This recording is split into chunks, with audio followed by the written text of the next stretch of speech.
রাস্তা আমাকে বুঝিয়ে দিতে হবে। আমার এভাবে একের পর এক আমার মানুষ মারা যাবে, এটা তো আমি মেনে নিতে পারবো না। এর জন্য তো আমি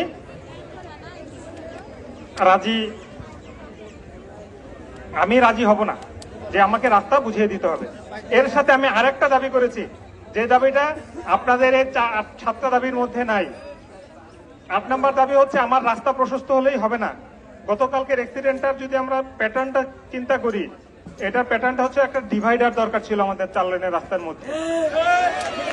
আমি এটাও বলেছি যে ডিভাইডার যদি নাও ধরা থাকে, যে মহাসড়কগুলোতে যে টেম্পোরারি যে ডিভাইডার গুলো দেওয়া হয়, যেখানে মানে দুর্ঘটনার ঝুঁকি আছে, সেসব জায়গায় যেন ডিভাইডার গুলো দেওয়া হয়। এই প্রস্তাবও আমি আপনাদের পরামর্শ ছাড়াই আমি আমার নিজ উদ্যোগেই করেছি। আশা করি এটারও বাস্তবায়ন হবে।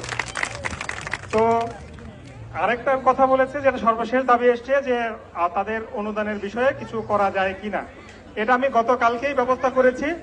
আমাদের হচ্ছে যারা পরিবার আছে, নিহতদের পরিবার যারা আছে, তাদের কাছে আমি মেসেজটা পাঠিয়েছি। তারা এখন গভীর শোকে আছে। তো আমি বলেছি যে তাদের একটু শোকটা ভালো হলে তারা যেন যোগাযোগ করে, তাদের কাছে একটা ফর্ম দিয়ে আসা হয়েছে। আমার সর্বোচ্চ চেষ্টা থাকবে, যেহেতু আমি সেটা প্রথম থেকে এটা অবগত আছি, সর্বোচ্চ চেষ্টা থাকবে যত দ্রুত সম্ভব সর্বোচ্চ যে অনুদানটা দেওয়া সম্ভব আমাদের পক্ষে পুরোটাই দেওয়া হবে। আর এটার বিষয়ে যেটা আছে, আমি তো বলেছি সবগুলোর সাথে আমি একমত। এগুলো যে প্রয়োজনীয় পদক্ষেপ, যেমন হচ্ছে ওভার স্পিডে যাতে গাড়ি না চালাতে পারে, আমি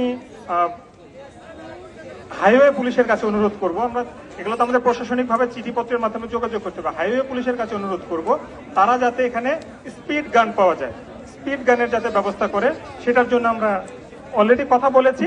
এখন আমরা দাপ্তরিকভাবে কথা বলবো। প্রত্যেকটা বিষয়ে আমি যেগুলো কথা আছে, আমার সবগুলোর বিষয়ে পদক্ষেপ আমি নিয়েছি, কথা বলেছি। এখন আমরা দাপ্তরিকভাবে আমরা উদ্যোগ গ্রহণ করব। আপনারা আমার সাথে থাকবেন তো ইনশাআল্লাহ। আর ডিসেম্বরের মধ্যে যদি রাস্তা যদি 4 লেন না হয়, আমি আপনাদের সাথে এসে রাস্তায় থাকবো ইনশাআল্লাহ। ঠিক আছে? আশা করি, যেহেতু একটা কনস্ট্রাকশনের কাজ একটু সময় লাগবে। আমরা ডিসেম্বর পর্যন্ত তারা সময় চেয়েছে। আমি তাদের কাছ থেকে, আমি এখনো লিখিতভাবে কথা বলেছি, শুধু লিখিতভাবে আমি তাদের কাছ থেকে কমিটমেন্ট নিব। আশা করি ডিসেম্বরের মধ্যেই কাজ হবে। তো ধন্যবাদ সবাইকে। আমরা আর কথা না বলে আমাদের